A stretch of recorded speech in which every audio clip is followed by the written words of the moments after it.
भारत देश के कर्नाटक राज्य में मुस्लिम महिलाओं के हिजाब की घटना को लेकर लगातार विरोध प्रदर्शन किए जा रहे हैं। साथ ही इस घटना को लेकर भारत सरकार से मुस्लिम समुदाय के लोग जांच की मांग कर रहे हैं और दोषियों के विरुद्ध सख्त से सख्त कार्यवाही करने की मांग भी उठा रहे हैं।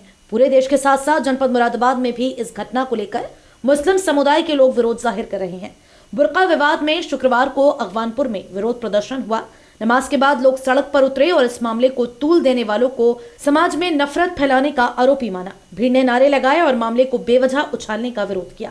मुस्लिम समुदाय के लोगों के विरोध की सूचना से पुलिस महकमे में खलबली मच गई, जिसके बाद कर्नाटक के इस मामले पर सियासत करने वालों के खिलाफ कार्यवाही की मांग की गई। युवाओं ने इस प्रकरण को लेकर गुस्से का इजहार किया।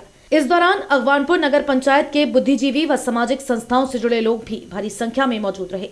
विरोध प्रदर्शन कर रहे सभी मुस्लिम समुदाय के लोगों का ये कहना था कि इस घटना को लेकर भारत सरकार कदम उठाए और जो आरोपी हैं उनके खिलाफ कार्यवाही होनी चाहिए।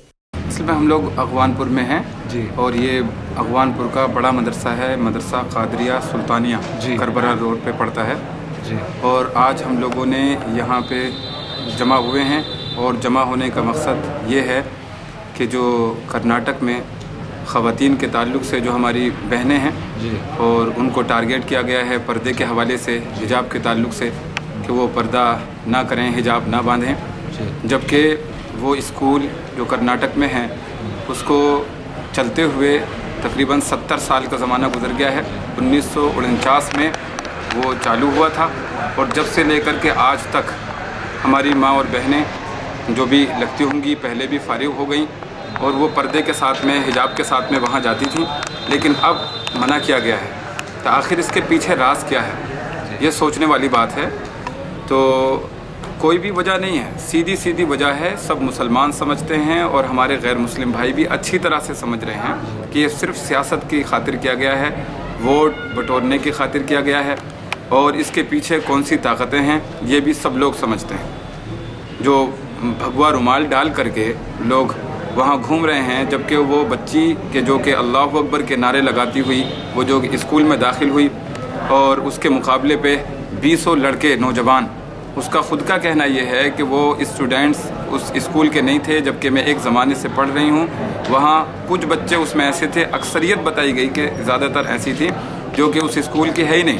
तो इसका मतलब सीधी और सोची हुई ये साजिश है, साजिश के तहत किया गया है। तो हम अपने मुसलमान भाइयों को और गैर मुस्लिम भाइयों को ये पैगाम देना चाहेंगे कि आप इस कहने में ना आएँ, बल्कि इन लोगों का मकसद सिर्फ वोटों को बटोरना है। मुसलमानों से और गैर मुस्लिम भाइयों से हमें अपील है, दस्तबस्ता अपील है कि आप लोग ऐसी ताकतों को बिल्कुल नेस्त नाबूद ख़त्म कर दें जो कि हमारे मुल्क में आपस में नफ़रतें फैलाने का काम कर रही हैं, हिंदू मुस्लिम आपस में लड़ाने का काम कर रही हैं। बल्कि हम तो इन लोगों को कहते हैं कि ये कानून का अपराध कर रहे हैं, जबकि यहाँ मुसलमान भाइयों को और गैर मुस्लिम भाइयों को दोनों को सही तरीके से रहने की यहाँ इजाज़त हासिल है। एक ज़माने तक हमारी बहनें पर्दे के साथ में जाती रहीं, भाई ये हमारी ड्रेस है और अपनी ड्रेस के साथ में अगर कोई जा रहा है इसमें हरज क्या है। और जबकि उनका कहना ये है बच्चियों का कि अगर वो जाती भी हैं तो वो जो क्लासरूम है, क्लासरूम अगर अटेंड करती हैं तो वो पर्दे के साथ में नहीं है, बल्कि वो वहीं की यूनिफॉर्म है जो कि स्कूल की है। लेकिन वो रास्ते में और एंट्री जब करती हैं तो उस पर भी हिजाब पे पाबंदी, ये कोई सा कानून नहीं है। तो ये इसको कोर्ट तय करेगा, या पहले आप कोर्ट में अर्जी दाखिल करते और फिर ये किसी भी तरह की कार्रवाई करते।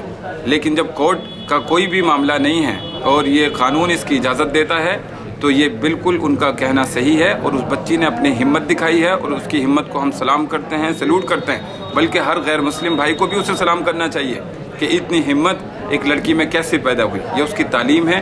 तो अपनी बच्चियों को गैर मुस्लिम भाई, मुसलमान भाई सारे लोग तालीम दें और हिम्मत पैदा करें कि हक़ की आवाज़ जो है होनी चाहिए बच्चों के दरमियान और वो बातिल के सामने खड़े हों। तो ख़ास तौर से हमारा मुख्तसर में पैगाम ये है कि मुसलमान भाइयों से, गैर मुस्लिमों से ये है कि अपने वोट का सही इस्तेमाल करें, ऐसी पार्टी को जिताएं जो कि इस मुल्क के हक़ में बेहतर हो और मुल्क में अमन और शांति का पैगाम देने की बात कर रही हो, और जो नफ़रतें फैलाने का काम कर रही हो उस पार्टी को बिल्कुल यहाँ से, मुल्क से निकाल देना चाहिए। یعنی یہ ہونا چاہیے کہ اسے بالکل ووٹ نہ دیا جائے، سپورٹ نہ کیا جائے، آپس میں محبتیں پیدا کی جائیں، بس ہمارا یہی پیغام ہے. اور انشاءاللہ ہم لوگ اب جمع ہوئے ہیں اور یہ پیغام اپنی قوم کو بھی بتانا چاہتے ہیں. اور انشاءاللہ ہو سکا تو ہم کل، آنے والے کل یا پرسوں، انشاءاللہ ہماری بہنیں اس کے لیے تیار ہو رہی ہیں، وہ بالکل خود پروٹیسٹ کریں گی اور خود اپنی بات کہیں گی.